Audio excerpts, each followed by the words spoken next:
Hello mga ka-legit Dover Cards! Mr. Melquiades Robles, General Manager ng PCSO, nagigisa ngayon sa Senado patungkol sa mga anomalya na nabuking sa ahensyang ito. Ang lahat ng yan, but before that, if you haven't subscribed yet to my YouTube channel, please don't forget to like, share, and subscribe at i-hit mo na rin ang notification bell for more showbiz updates. Bago nga tayo magpatuloy sa ating updates, of course, nais ko po muna magpasalamat sa lahat po ng mga laging nanonood, sumusubaybay at lagi pong nagbibigay ng kanilang mga komento patungkol sa ating latest updates. Bago tayo magsimula, panoorin natin ang video updates na ito. Edited daw ito. Yes, Your Honor. Edited. Bakit kailangan i-edit? We have to protect the identity of the winner. Meron po nagreklamo sa amin one time, we covered the face, yung damit naman po ay nakilala. So, nagreklamo siya, sana naman daw po, wag ipakita naman po yung damit. So, yan po ang reason niyan, and I agree, it's a very poor editing, pero the objective is to conceal the clothing na ma-identify sa kanya. So, ibig sabihin, so inamin nyo, inedit to, pinalitan yung clothing. Opo.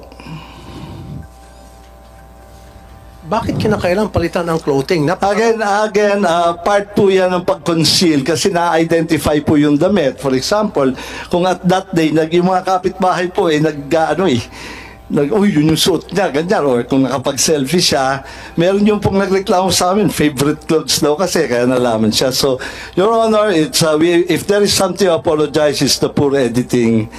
But I think it has served its purpose of concealing the identity, Your Honor. So at least inaamin nyo, ayan, marami kasi mga nagtatanong, nagsabi, purang pagka-edit. So sorry, we're not very good at editing the clothes. Pero yung tao hindi edited.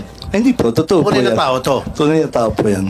Okay, so kaya sabi ko mamaya sa executive session, gusto ko malaman yung identity nitong taon to, pati yung nanalo sa 600. Tahang inamin ng Philippine Charity Sweepstake Office or PCSO na inedit lang ng kanilang tanggapan ang viral photo ng di umano'y Lotto 642 winner na siyang nag-uwi ng 43 million jackpot prize kamakailan lang. Huwebes nang humingi ng paumanhin si PCSO General Manager Mel Robles para sa poorly edited photo ng Bulakenyang nanalo nitong December 2023. Pero pagtitiyak niya, totoong tao ang nabanggit at pinoprotektahan lang daw di umano ito. Part po yan ng pag-conceal ng identity ng nanalo. Minsan na-identify po yung damit. Sabi ni Robles habang ginigisa si Senator Rapi Tulfo sa pagdinig ng Senate Committee on Ways and Means kahapon hanggang ngayong araw. For example, kung on that day yung mga kapitbahay mo ay yung suot niya, I agree it's poor editing, but the objective is to conceal the clothing na ma-identify sa kanya. So ito po yung ilan sa mga katuwiran na inilalabas po ng General Manager na si Mr. Melquiades Robles ng PCSO. So kahapon lang ay pinagpiestahan ng netizen ang manipuladong litrato dahilan para magduda ang marami kung totoo ba ang nag-uuwi ng papremyo. Actually, ilang beses na po na parang maraming beses na talaga na namumuo yung issue na kung saan kapag malaki na po yung papremyo ay bigla pong may nananalo. Kaya po yun yung talagang pinupoint out dito ni Senator Rapi Tulfo. Ilang beses nang napagtawanan online ang ganitong editing style ng PCSO gaya na lang ng 6x58 winner na ito. Umabot hanggang braso ang ipinatong na disenyo sa t-shirt. Bukod pa riyan, walang gusot ang disenyo kahit gusot ang damit. We had to protect the identity of the winner. Meron pang nagreklamo sa amin one time, we covered the face, pero yung damit naman daw po ay nakilala, dagdag pa ni Robles. Meron nagreklamo sa amin, favorite clothes daw kasi kaya nakilala siya. Your Honor, if there's something that we have to apologize, it's the poor editing, sabi po ni Robles. But I think it has served its purpose of concealing the identity. We're not very good at editing the clothes. Iginiit naman ni Tulfo na nais niyang malaman sa isang executive session ngayong araw ang pangalan ng controversial na Lotto winner, pati na rin ng Grand Lotto 655 na tumama ng 698.8 million kahapon. Panigurado ni Robles, maaari naman daw niyang ibigay ang pagkakakilanlan ng mga Lotto winners kung kanilang ipapasupwi na. So ibig sabihin, may condition pa rin para pumalaman kung sino ba talaga ang tunay na nanalo. Tropa ng PCSO PCSO official ang nanalo. Ito daw po yung isa sa mga iginigiit ni Senator Rapi. Samantalang nababahala naman si Tulfo sa mga nananalo ng halos 700 million pa premyo dulot ng electronic loto. Lalo na't may ugong-ugong niyang tropa ito ng PCSO official. Sa executive session, I need to know kung sino yung nanalo kasi nga po may nakarating sa amin na katropa nyo. Robles yung nanalo, banggit ng senador sa parehong pagdinig. Mamaya mag-executive session tayo para masiguro natin na hindi nyo po katropa. Kasi yun ang kumakalat ngayon. 30 million daw yung ininvest ng tropa nyo para manalo doon sa 690 million na yan. Ayan, gagamitin nila ang makalap na datos upang makapagpasa ng investigasyon. Posible rin na mag-hire si Tulfo ng private detective para masigurong walang kinalaman kay Robles ang nanalo ng limpak-limpak na pera. Naku po!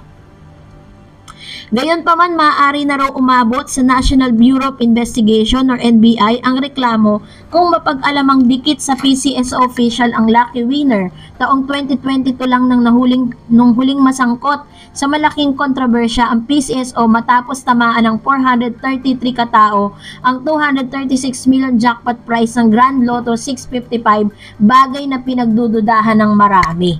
So talagang punong-puno po ng kontrobersya ito pong PCSO na to. Kaya po si Senator Rapi Tulfo ang siyang nag-push para po talagang imbestigahan ang anomalya sa nasabing ahensya. Dahil dyan, magbasa tayo ng inyong mga reaksyon. Sabi ni Sandra Bianca, grabe na talaga yung corruption sa Pilipinas. Halos lahat na lang pati sa PCSO. Dapat may nag-check sa mga nanalo kung totoong tao talaga, hindi kathang isip lang sila. Ayun, totoo naman, 'di ba? Kasi parang hindi lang isang tawang dinadaya mo dito, kung hindi lahat ng mga taong tumataya at talagang umaasa dito po sa nasabing iloto na to, no?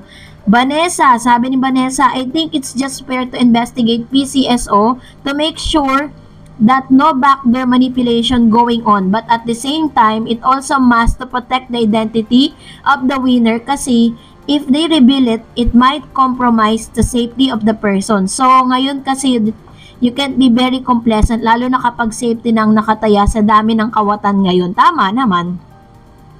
Sabi niya pa, so, kailangan daw protektahan din talaga yung identity ng nanalo, which is true naman po, pero para po sa investigation na ginagawa ngayon, hindi para po i-conceal or para ipakita or i-disclose sa public yung kanyang identity. Ang nais lang po talaga ng Senado ay talagang maipakita silang datos or maipakita silang tao na totoong may nanalo. I think they should reveal the identity of the winner sa authority to prove and para i-save yung reputation nila, pero hindi kailangan i-publicize. True. Like they said, if there's a sapwina, they can reveal the identity of the winner. So, yun po yung isa sa mga hinihingi po ng PCSO General Manager Milquides Robles na maglabas sila ng sipwina para talagang mailabas po nila kung sino talaga yung totoong nanalo sa mga nasabing limpak-limpak na salapi ng PCSO. And again, sabi pa niya,